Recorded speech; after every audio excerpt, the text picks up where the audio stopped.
So you finally did it. You bought a place in a housing society, you've got the keys, and you've also got this massive rulebook.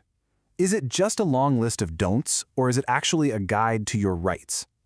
Well, today we're going to demystify this whole thing and show you how these rules can actually empower you as a homeowner. I mean, this is the big question, right? It's your space, your home. But what can you actually do? Can you knock down that wall for an open kitchen? Can you rent out your spare room? What are your actual fundamental rights? Let's get some straight answers. And to get those answers, we're not just guessing. We're going straight to the source, the official model bylaws. Now, I know bylaws sounds a little dry, but trust me, don't think of it as just a bunch of restrictions. Think of it as the operating manual for your entire community. It's the Constitution, really. It's the framework that makes sure everything runs smoothly and, most importantly, fairly for everyone. Okay, so to make this easy to follow, we're going to take what I'm calling the member's journey. First, we'll look at the rulebook itself. Then, how you officially join the society.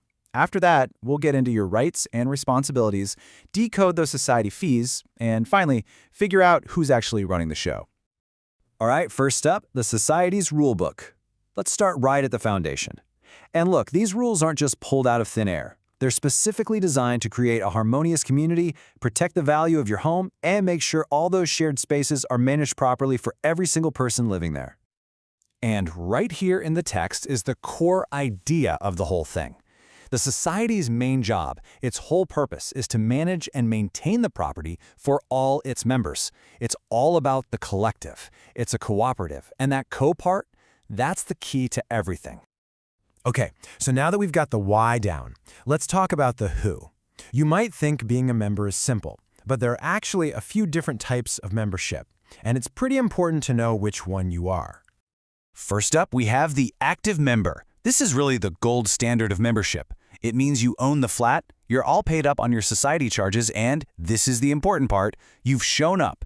You've attended at least one general body meeting in the last 5 years. Do that, and you're considered active, which gives you full voting rights and even lets you run for the committee. Now here's where it gets a little nuanced. You've got your associate member. This is basically a co-owner, maybe a spouse whose name is second on the share certificate. They can step in and vote if the main member isn't around. Then you have the nominal member. Think of a tenant. They live there, they're part of the community, but they don't own the property. So they don't have an ownership stake, and because of that, no voting rights. Big difference. All right, let's move on to the really practical stuff. What you can and must do. Being a member isn't just about paying your dues. It's this constant balance between your individual rights and your responsibilities to the whole community. And you definitely have some key rights built right in. First off, transparency. You have the right to inspect the society's records, their books, for free. You can get copies of all the important documents. And of course, you have the absolute fundamental right to live in your flat and to decide who gets it after you. And here it is, the big one, renovations. You can't just start making changes without getting permission in writing. Now, this isn't the society trying to be your interior designer. It's all about safety. They need to make sure that the wall you want to knock down isn't a structural one, or that your new plumbing isn't going to cause a leak in your neighbor's flat downstairs. So what's the right way to go about it? Well, it's actually a pretty simple, straightforward process.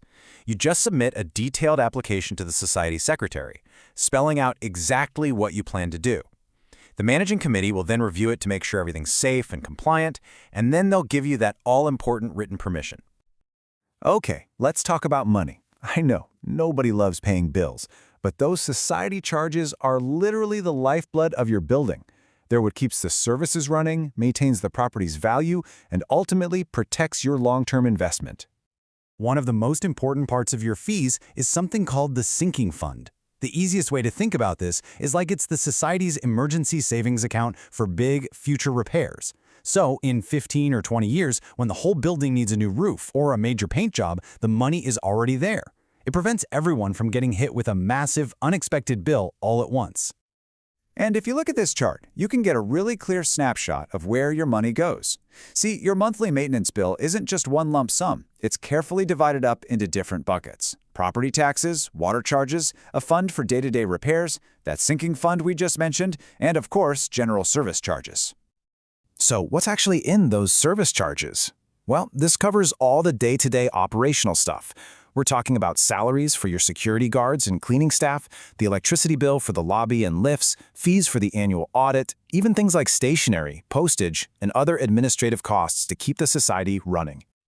So that brings up a good question. Who's making all these decisions about money and rules? It's not some faceless corporation. A housing society is basically a mini democracy, and there's a really clear structure that actually puts the power right into the hands of the members. And this is probably the most important principle to understand. The final ultimate authority doesn't rest with some small committee. It rests with the general body. And who's the general body? It's everyone. It's all the members together in a meeting. Any major decision has to be approved right here. Now for the day-to-day stuff, the general body elects a managing committee. You can think of them as your building's local government. They're fellow members, your neighbors, who volunteer their time to carry out the decisions made by the general body, manage the finances, and just oversee the daily operations. And this isn't a job for life. The committee serves a fixed term of 5 years. After that, there's a new election. This keeps things democratic, ensures accountability, and gives other members a chance to step up and serve. And to make sure things actually get done, the bylaws state that the committee has to meet at least once a month. This ensures that issues are being discussed regularly and that the society is being actively managed, not just left on autopilot. So as we bring this all together, let's circle back to where we started. These bylaws, this big rulebook, it's not really there to box you in. It's the framework that makes living in a community like this possible. It's what ensures fairness, safety, and protects the value of the home that you've worked so incredibly hard for. But, just knowing the rules is only the first step. The real question is, what are you going to do with that knowledge? How will you actively participate? By showing up to meetings, by voting, maybe even by serving on the committee to help shape the future of your community for yourself and for all your neighbors.